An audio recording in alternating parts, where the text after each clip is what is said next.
নমস্কার দর্শক বন্ধুরা, আজকে আপনাদের সঙ্গে আলাপ করিয়ে দেব আমাদের আরেকজন বন্ধুর সঙ্গে। কেন করাবো সেটা একটু বাদে আপনারা এই আলোচনার সূত্রে বুঝতে পারবেন। দিদি, আপনার নামটা একটু বলেন যদি। আমার নাম রেখা দাস। আচ্ছা, আমাদের এই দিদি তিনি কিছু সমস্যা নিয়ে এসেছেন ডক্টর অতনু পালের কাছে। তা আমি প্রথমে জানতে চাইবো দিদি, আপনার কি সমস্যা হয়েছিল প্রথমে, যে মানে কেন মনে হলো যে একজন ডাক্তারের কাছে যাওয়া দরকার? আমার আস্তে আস্তে দেখলাম যে আমি একটুখানি না, আমার মশা কামড়ে ছিল। আচ্ছা, ছোট্ট মশা কামড়ে ছিল, সেটা আমি এখন চুলকে ফেলেছিলাম। চুলকে সেই জায়গাটা মানে একটু ছড়ে গিয়েছিল, তা আমি তো বুঝতে পারিনি। তা আমি তখন বর্ষাকালে তখন আমি কি করেছি, সামনে আমাদের বাড়ির সামনেই একটা বাজার নিয়ে ছেলে বসে। আচ্ছা, হ্যাঁ, আমি তো এখানে আমি একটু বাজার নিতে গিয়ে এখন নর্দমার জলটা পায়ের মধ্যে লেগে যায়। আচ্ছা, লেগেছে, সেইখান থেকেই আমার ইনফেকশন শুরু হয়ে যায় পায়ে। আচ্ছা দিদি, আপনি কি এখন আপনার পায়ের যে অবস্থাটা একটু দেখাবেন? হ্যাঁ দেখো, এই পুরোটা এই যে। আচ্ছা, এই মানে হাঁটুর একটু নিচ পর্যন্ত প্রায় পায়ের পাতা থেকে, মানে এটাকে এখন যখন খানিকটা শুকিয়ে গেছে মনে হচ্ছে দেখে, তাহলে এটা কি আরো ভয়ঙ্কর ছিল? আরো ভয়ঙ্কর ছিল। এই সামনে যে শুধু ফিনকি দিয়ে রক্ত বেরোতো। চান করতে যাচ্ছি, চান করে বাথরুমে দেখছি লাল হয়ে যাচ্ছে, ঘরে হাঁটছি। শুরুটা কি এখান থেকেই শুরুটা। আচ্ছা, তারপরে সেটা কি মানে ছড়িয়ে যেতে আস্তে আস্তে এই পা দু পায়ে বর্ষাটা কামড়ে ছিল একটা পায়ে, কিন্তু তারপরে আস্তে আস্তে ছড়াতে লাগলো। তাহলে এটা যখন হলো তখন আপনি প্রথম মানে কোন ডাক্তারের কাছে গেলেন? আমি তখন গিয়েছিলাম যে তখন আমাদের এই স্কিনের ডাক্তারের কাছে গিয়েছি। আচ্ছা, আপনাদের একটুখানি পরিচয় করিয়ে দিই যে ওনার ছেলের সঙ্গে আপনার নামটা যদি। দীপঙ্কর দাস। আচ্ছা আচ্ছা, তাহলে দীপঙ্কর ভাই, যখন এরকম হলো ওনার সমস্যাটা, তখন প্রথম নিয়ে গেলেন স্কিনের ডাক্তারের কাছে। হয়েছিল, ইনফেকশন হয়েছিল, ওখান থেকে রক্ত বেরোচ্ছে। তো ফার্স্ট আমরা যেটা করি, একটা এমডি ডাক্তারকে দেখালাম। তো এমডি ডাক্তার দেখানোর পর তিনি ট্রিটমেন্ট করছিলেন। করার পর ওখানে যে একটা হোল মতন হয়েছিল, যে গর্ত মতো হয়ে গেছিল, কিন্তু সেইখান থেকে তারপরে রাত্রিবেলা আমি শুয়ে রয়েছি, হঠাৎ জ্বর কাকে বলে, আর বমি, জ্বর বমি, মানে ইনফেকশন থেকে। আচ্ছা, শুরু হলো জ্বর থেকে বমি হচ্ছে। তারপর খুব শরীর খারাপ, মা উঠতে পারছে না, মাকে নিয়ে ডাক্তার দেখানো, হসপিটালে ভর্তি করতে হবে। তো ওনাকে নার্সিংহোমে ভর্তি করা হলো। তো সেখান থেকে দেখা গেল মা ইনফেকশন দেবেন 25,000, সেখান থেকে ইউরিন ইনফেকশন, আরো অনেক কিছু যা হয় একটা থেকে আরেকটা হয়ে যাচ্ছে। তো মাকে বাঁচানো খুব টাফ হয়ে গেছিল। তারপরে কি পায়, সেখান থেকে ইনফেকশনটা কমানো হলো, কমিয়ে মোটামুটি ওই পায়েটাকে ঠিক করা হয়েছিল, কিন্তু পুরোপুরি কিন্তু ঠিক হয়। আচ্ছা, কিন্তু পাটা কিছুটা একটু ভালো, আবার এক জায়গা হয়ে যাচ্ছি। আচ্ছা, ও মানে ফিরে ফিরে আসছে, বেকার করছে। মানে একদিন যদি আজকে দেখবেন এইটুকু, আপনি দুদিন পরে দেখবেন এতখানি ডিপ। আচ্ছা, এটা কি চুলকতো বা কিছু হতো? আলসারটা এমন একটা হয়েছিল, প্রত্যেকটা দিন যে ডিপ হচ্ছে আর স্প্রেড হচ্ছিল আলসারটা। আর মানে তার থেকে যন্ত্রণা ছিল। এবার তখন কি করেছি আমরা, আলসারটা পায়ে হয়েছে বা স্কিনের, আমরা জানি স্কিন ডিজিজ এটা, অবশ্যই ডাক্তারের কাছে গেছি। তো তিনি ওনার মতন করে ট্রিটমেন্ট করছিল না, কমছে বাড়ছে। আচ্ছা, এবার হঠাৎ করে সেখান থেকে দেখা গেল একদিন চোখের সমস্যা হচ্ছে। চোখে? আচ্ছা, কি মানে চোখে? দিদি, আপনি একটু যদি ক্যামেরার দিকে তাকান, যে চোখে কি সমস্যা আপনার? চোখের সমস্যা বলতে আমার চোখের মধ্যে যেন সেই বাড়ি পড়েছে, আলোর দিকে তাকাতে পারি না। চোখ দেখে মনে হচ্ছে আপনার তাকাতে একটু কষ্ট হচ্ছে, রোদ্দুরের দিকে তাকাতে পারি না।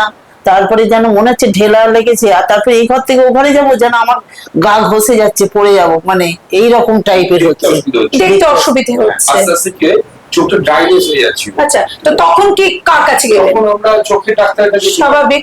যাওয়ার পর তিনি কিন্তু ফার্স্ট আমাদের চোখের ডাক্তারের কাছে যাওয়ার পর উনি শুনলেন, শোনার পর বললো আপনার কোনো আলসার আছে? তো আমরা বললাম হ্যাঁ তো আছে।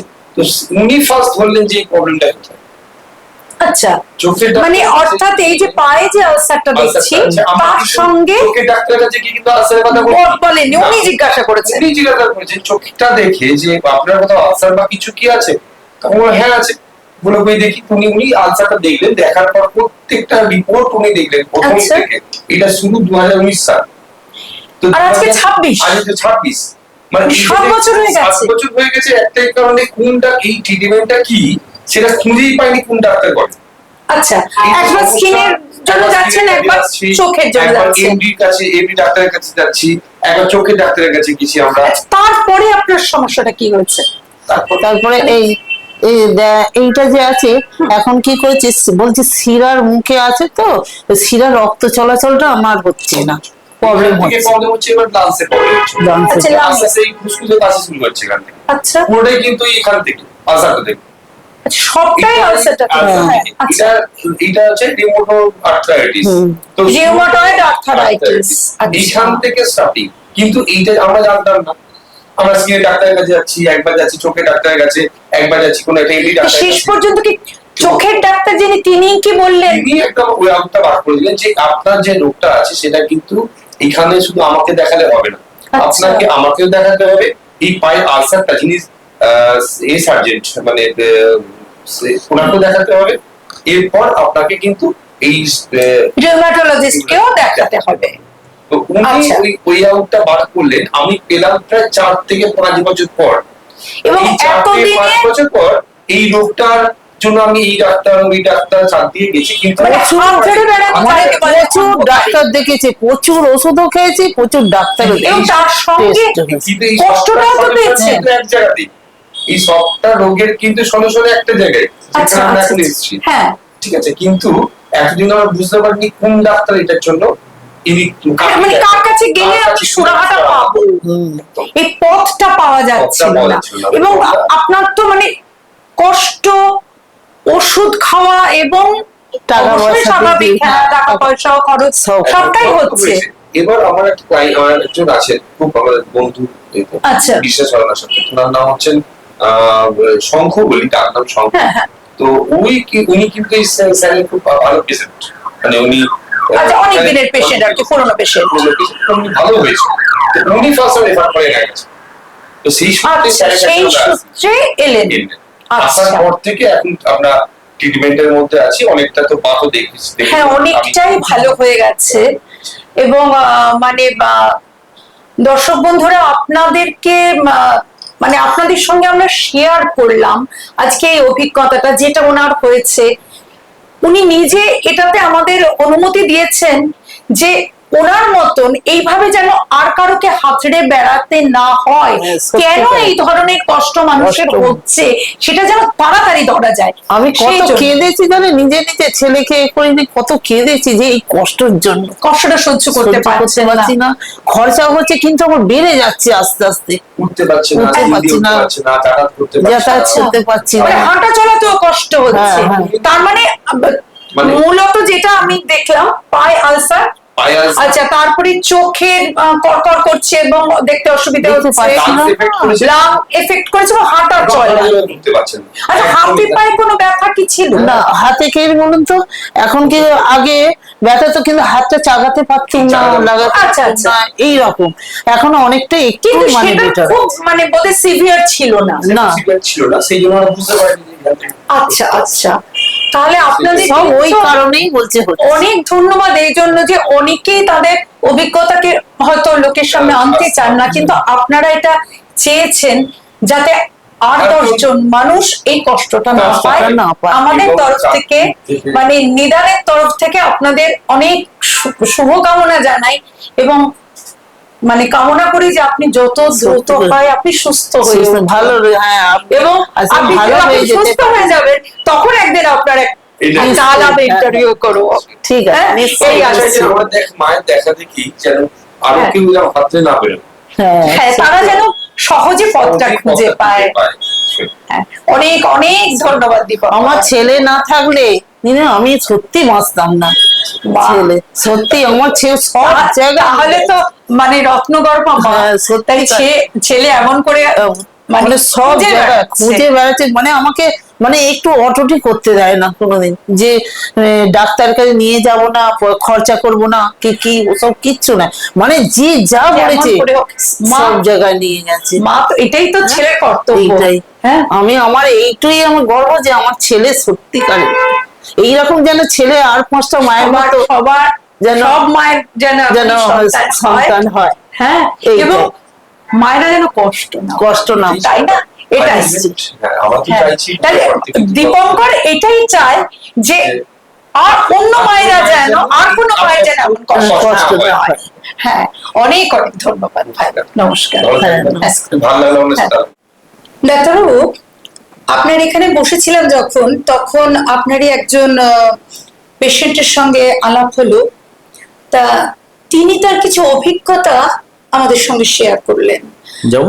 যেমন উনি দেখালেন যে ওনার পায়ে একটা আলসার, এবং সেটা ভয়ঙ্কর, সেটা নাকি একটা মশার কামড়, তার থেকে ফুসকুড়ি, তার থেকে নর্দমা জল লেগে ইনফেকশন, তারপরে সেটা বাড়তে বাড়তে গেছে ক্রমাগত।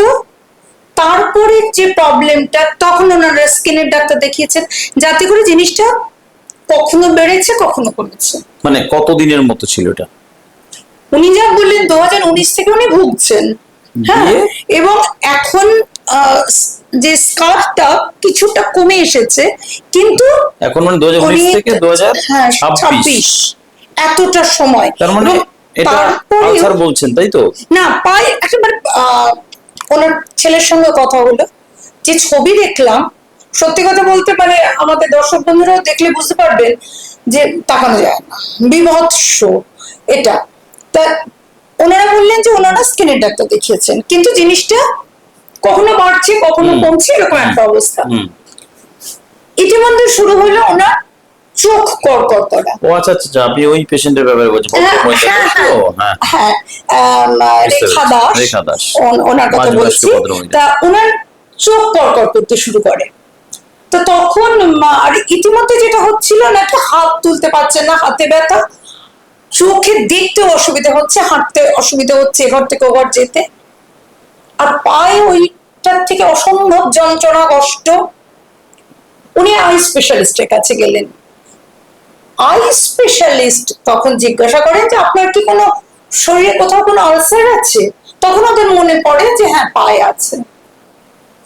এইখান থেকে আই স্পেশালিস্ট ওদের যে দিশাটা দেখালেন, সেটা হচ্ছে রিউমাটোলজিস্টের কাছে আসার জন্য। মানে আপনি শিওর এটা রিউমাটোলজিস্ট না ভাস্কুলার সার্জন, মানে কার কাছে পাঠিয়েছেন? না, উনি নাকি বলেছিলেন রিউমাটোলজিস্টের সঙ্গে যোগাযোগ করতে, এবং সেই মতো ওনারা আপনার কাছে এসেছে। তা গল্প করতে করতে আমরা এগুলো জানছিলাম, এবং ওনার ছেলে যেটা বললেন যে 7 বছর কম কথা নয়, উনি এই যন্ত্রণা ভোগ করেছেন। এবার আপনি বলুন, আমি দেখেছি জিনিসগুলো, যে এর সঙ্গে রিউমাটোলজির সম্পর্কটা কোথায়? মানে এটাই রিউমাটোলজি। মানে এখনো পর্যন্ত আপনি দুটো জায়গা বলেছেন, একটা না 3টে জায়গা বলেছেন। একটা হচ্ছে যে এটাকে বলে নন হিলিং আলসার, অর্থাৎ যে ঘা সারছেই না। মানে কোনো ঘা আমরা জানি যে কোনো জায়গায় কেটে গেলে বা ঘা হয়ে গেলে আমাদের মোটামুটি 7 থেকে 14 দিন বা ম্যাক্সিমাম 21 দিনের মধ্যে সেরে যায়, সে কেটে হোক, ফেটে হোক, ছিঁড়ে হোক, যাই হোক। কিন্তু যে আলসার গুলো এইভাবে সারে না, তখন আমরা তাদেরকে নন হিলিং আলসার বলি। আর যখন এই নন হিলিং আলসারের প্রশ্ন আসে, তখন আমাদের এই নেফ্রোলজিস্টদের বা রিউমাটোলজিস্টদের বা নেফ্রো রিউমাটোলজিস্টের এই যে কম্বিনেশন, সেই কম্বিনেশন থেকে আসে। কেন আমি নেফ্রোলজিস্ট বললাম? তার কারণ এই ভাস্কুলাইটিক আলসার গুলো, যেগুলো নন হিলিং আলসার হতে পারে, এছাড়া আরো অনেক কারণে নন হিলিং আলসার হয়, এগুলোকে নন হিলিং আলসার বলে। মানে আপনার যে স্কিনের জায়গায় আলসারটা হয়েছে, সেই আলসারটা মানে তো ঘা, তো ঘাটা শুকোচ্ছে না। তো শুকোচ্ছে না কেন? তার কারণ হচ্ছে যে ওখানটায় রক্ত সরবরাহ ঠিক মতো হচ্ছে না। এবারে রক্ত সরবরাহ ঠিক মতো হচ্ছে না, তার অনেক কারণ থাকে। তার একটা কারণ হচ্ছে ভাস্কুলাইটিস। ডায়াবেটিস যে ফুট হয়, ডায়াবেটিক ফুটেও ওই মানে রক্তবাহ গুলো সেগুলো সরু হয়ে যায়, তার মধ্যে অনেক রকমের জিনিসপত্র জমে, নার্ভের প্রবলেম হয়, দিয়ে ডায়াবেটিসেও এরকম আলসার অনেক দিন থেকে যায়। কখনো কখনো আমাদের এমন অপারেশন করতে হয় যে পা কাটে বাদ যায়। হ্যাঁ, ওনার ছেলে বলছিলেন যে প্রায় সেরকম জায়গায়, এবং আমি যে ছবি দেখলাম, সে ছবিও যখন দর্শক বন্ধুরা দেখবেন বুঝতে পারবে যে মনে হচ্ছে যেন খাবলা করে মাংস উঠে গেছে।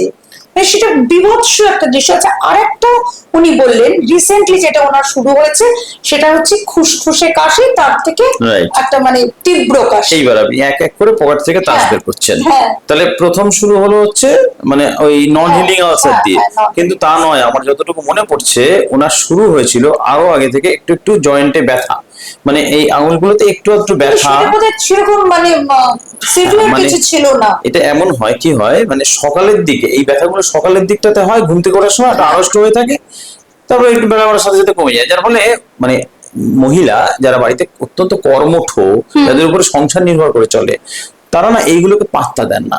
একদমই তাই। এবার এই পাত্তা যে দিলেন না, তার সারাদিন আর কোনো প্রবলেম হয় না, আবার সকালবেলা যখন ঘুম থেকে উঠছেন তখন একটু আড়ষ্ট, ছেড়ে দিলেন। এবার এটার সাথে তার সাথে শুরু হয়েছিল হচ্ছে ওই পায়ে হঠাৎ করে একটা ঘা, তার সাথে সাথে যেটা ছিল সেটা হচ্ছে পায়ে একটা ঝিনঝিনি ব্যাপার ছিল, আর তার সাথে যেটা শুরু হয়েছিল যে চোখে প্রবলেম।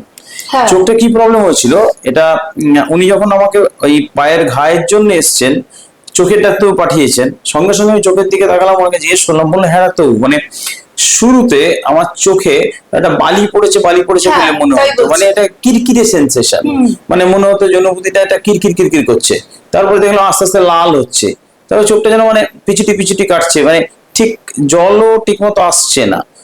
তো তারপরে আমি ওনাকে জিজ্ঞেস করলাম, আচ্ছা আপনাকে কি মানে এটা ড্রাই আই বলেছিল ডাক্তারবাবু? বললেন যে হ্যাঁ এটাকে ড্রাই আই বলছিলেন, মানে এটা ড্রাই আই সিনড্রোম। এক্ষেত্রে এরকমও হয়, ওনার ক্ষেত্রে ছিল না সেটা, সেটা হচ্ছে যে মুখটা শুকিয়ে যায়।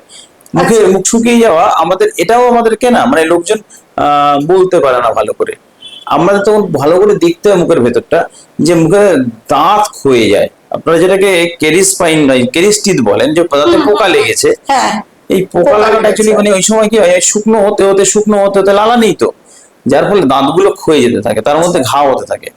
তো সেইটা আবার ড্রাই মাউথ সেটার লক্ষণ আর কি। তাহলে ড্রাই আই হলো, ড্রাই মাউথ হলো, এটাকে বলে সিক্কা সিনড্রোম।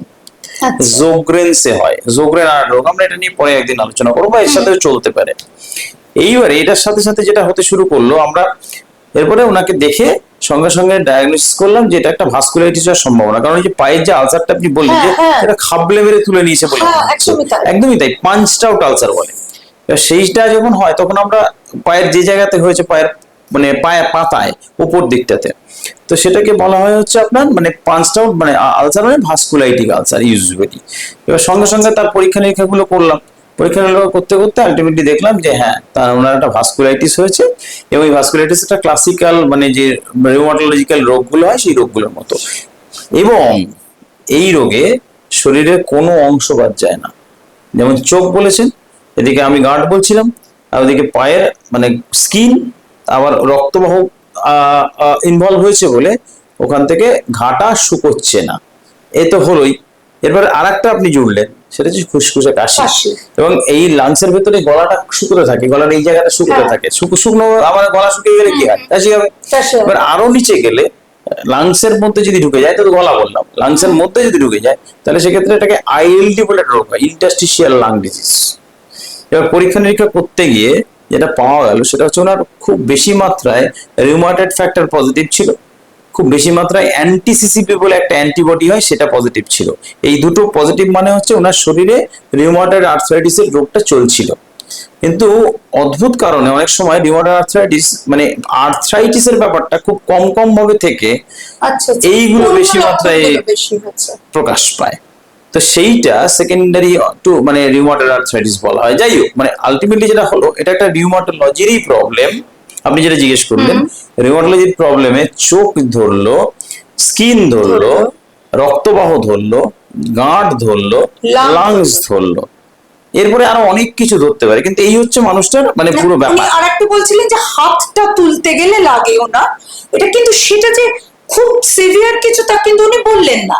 এবার আমার যেটা মানে মনে হলো ওনার সঙ্গে কথা বলে, যে উনি 2019 থেকে এই মানে বলতে গেলে নরক যন্ত্রণা ভোগ করছেন, 2019 থেকে 2026, মানে এইটুকু পথ আসতে এতগুলো বছর গেল কেন? মানে এইটুকু মানে ওনার বাড়ি থেকে, ওনার বাড়ি থেকে হাওড়ায় শিবপুরে, সেখান থেকে আপনার কাছে আসতে এতগুলো বছর কাটলো। সব থেকে বড় কথা হচ্ছে যে মানে আমাকে তো চিনতেন না, আমার তো সেরকম চিনতেন না, কিন্তু রিউমাটোলজিস্ট তো মানে কলকাতায় আপনি এখানে আরো অনেকে রয়েছেন, তাহলে সেই রিউম্যাটোলজিস্টের কাছে যে যেতে হবে এই ব্যাপারটা জানতে ওনাদের এতগুলো বছর লাগলো। সচেতনতা কার? মানে সর্বস্তরে, মানে সর্বস্তরে মানে কি, উনি যখন প্রথম স্কিনের ডাক্তারের কাছে গিয়েছিলেন উনি রিউমাটোলজিস্টের কাছে পাঠিয়ে দিতে পারতেন, কিন্তু উনার এই রোগটা যখন উনি প্রথম ধরেছিলেন তিনি ওটাকে ভেবেছিলেন যে নর্মাল একটা আলসার। এবারে বারবার বারবার করে যাচ্ছিলেন ওনারা, যেতে যেতে একটু কমছে, আবার একটু বাড়ছে, আবার একটু কমছে, কিন্তু কোনোদিন পুরোপুরি কমে যাচ্ছিল না। এবারে এটা যে রিউমাটোলজিক্যাল একটা ডিজিজ হতে পারে সেটা ওনার ধারণাতে আসেনি, অথবা উনি ভাবলেও উনি ভেবেছেন যেটা সামলে নিতে পারবো। তারপরে যখন এখান থেকে চোখটা ধরলো তখন ওরা চোখের ডাক্তারের কাছে গেল। চোখের ডাক্তারবাবু কিন্তু উনি কিন্তু যথেষ্ট সচেতন। উনি সঙ্গে সঙ্গে কি করলেন, সঙ্গে সঙ্গে চোখটা দেখে বুঝলেন না ড্রাই আই হচ্ছে, এটা যে টেস্ট হয় সেই টেস্টটা করে উনি বুঝলেন যে এটা ড্রাই আই, চোখ শুকিয়ে গেছে। তাহলে এটা কিন্তু শুধু চোখের লক্ষণ নয়, এইবারে যেতে হবে রিউমাটোলজিস্টের কাছে। তার মানে একজন ডাক্তারবাবু ওনার যদি একটু মানে এই ব্যাপারটা নিয়ে ধারণা থাকতো যে রিউমাটোলজিস্টের কাছে পাঠিয়ে দেওয়া যায় তাহলে এই ব্যাপারটা মিটে যেত, কিন্তু উনি ওটা ভেবেছিলেন নিজে সামলে নেবো, অথবা রিউমাটোলজি ব্যাপার সম্বন্ধে হয়তো ওনার ধারণাটা ছিল না। এইবারে এইবারে উনি যখন চোখের ডাক্তার ওনার কিন্তু ছিল, তাহলে এখান থেকে বুঝতে পারছেন যে কিন্তু মানে যেটা বক্তব্য এবং ওনারাও যেটা বললেন যে এরকম যেন আমাদের অন্য কোনো দর্শক বন্ধুকে এর মাঝখানে আরো আছে, এর মাঝখানে আমার মনে পড়ছে আরো আছে। পায়ের ওই ঘাটা যখন শুকোচ্ছে না তখন ওরা যে স্কিনের ডাক্তার কাছে গিয়েছিলেন উনি ওনাকে একটা একজন ভাস্কুলার সার্জনের কাছে পাঠিয়েছিলেন, অথবা ভাস্কুলার ডাক্তারের কাছে পাঠিয়েছিলেন, ওরা যেটা বলেছিল। তারা তখন ভাস্কুলার ডাক্তারের কাছে পৌঁছয়, ভাস্কুলার ডাক্তারবাবু সেটা দেখে পায়ের একটা ওই ডপলার বা যেতে কিছুটা করেছিলেন, করে দেখেছিলেন কোনো রক্তবাহ রক্ত জমা এরকম কিছু নেই। তো উনি তখন বলেছেন এটা আমার ব্যাপার নয়, উনি আমার স্কিনের ডাক্তারে পাঠিয়ে দিয়েছিলেন। তো তার মানেটা কি, মানে আমি যেটা বলতে চাইছি মানে এখানে এর মধ্যে কোনো আহামরি ব্যাপার নেই, মানে এটা এমন ব্যাপার যে আমি যদি জানি যে এটা রিউমাটোলজিক্যাল ডিজিজ তবেই আমি একমাত্র এটা সম্বন্ধে কালচার করতে পারবো এবং আমি ডাক্তারের কাছে পাঠাতে পারবো, মানে সঠিক জায়গায় পাঠাতে পারবো। অর্থাৎ ডাক্তারবাবুদের স্তরেই এটা সম্বন্ধে সচেতনতা কম আছে, এবং কম থাকার জন্য কি হয়েছে আমাদের পেশেন্ট মানে যারা আপনি যদি আপনাদের লেম্যান তাদের ক্ষেত্রে আরো বেশি করে সচেতনতা কম আছে, যার ফলে আমরা যত বেশি করে এই বিষয়গুলো নিয়ে আপনাদের সামনে আলোচনা করব, খবরের কাগজগুলো যত বেশি করে এইগুলো প্রচার করবে, টিভিতে যত বেশি করে এই ব্যাপারগুলো সম্বন্ধে কেউ না কেউ মানে কোভিড এর সময় আপনি যদি মনে করেন এত বেশি করে আমাদের ডাক্তারবাবুরা কোভিড এর সময় বসে বসে ওখানে বলেছিলেন তাতে ভয় অনেক স্তরে কমে গিয়েছিল। তো সেই রকম ভাবে যদি এইটা নিয়ে আলোচনা হয়, এই রোগগুলো নিয়ে আলোচনা হয়, তাহলে সেক্ষেত্রে সচেতনতা বাড়বে। মানে এইটাই আমাদের বক্তব্য আজকে, যে আমাদের আর কোনো দর্শক বন্ধু যেন এইরকম চিকিৎসা বিভ্রাটে না পড়েন এবং সঠিক সময়ে সঠিক ডাক্তারের কাছে পৌঁছতে পারেন, এটাই আমাদের সকলের কামনা। এবং রেখা দাস যার সঙ্গে আজ কথা বললাম এত কষ্ট পেয়েছে, ওনাকে দেখে কষ্ট হচ্ছে, আমরা মানে সর্বতোভাবে ওনার আরোগ্য কামনা করি এবং এরম যেন কারো না হয়, সর্বস্তরেই এটা একটা সচেতনতা দরকার। একটু এর মধ্যে আছে মানে একটু বলে দিই যে ওনার এখনো হয়নি বা ওটা হবে না হয়তো, কারণ আমরা ওষুধগুলো তো গেলে দেওয়াতে উনি কিন্তু আস্তে আস্তে সুস্থতার পথে অনেকটাই ভালো আছেন। এবারে এটা যেটা হতে পারে সেটা হচ্ছে কিডনিটা ধরে ফেললো, কিডনি ধরে ফেললো, অথবা লাংস যেরকম হলো তার সাথে সাথে লাংসের মধ্যে লাংটা শুকিয়ে গেল একদম পুরো, আইএলডি হয়ে লাংটা ছোট হয়ে গেল, তাতে আমার কর্মক্ষমতা আরো কমতে পারে, শ্বাসকষ্ট আরো বাড়তে পারে, আমি মানে শয্যাশায়ী হয়ে যেতে পারি, অক্সিজেন ডিপেন্ডেন্ট হয়ে যেতে পারি। কিডনিতে এটা যদি হঠাৎ অ্যাটাক করে, ভাস্কুলাইটিসের কথা বলছি, এটা যদি অ্যাটাক করে তাহলে একটা ঝড়ের মতো আসে, এবং সেই ঝড়ের মতো এসে যেটা করে কিডনিটাকে পুরো খারাপ করে দিতে পারে, একদম ঝড়ের মতো, মানে আপনি বোঝার আগে কিডনি খারাপ হয়ে যান, হার্ট অ্যাটাকের মতো।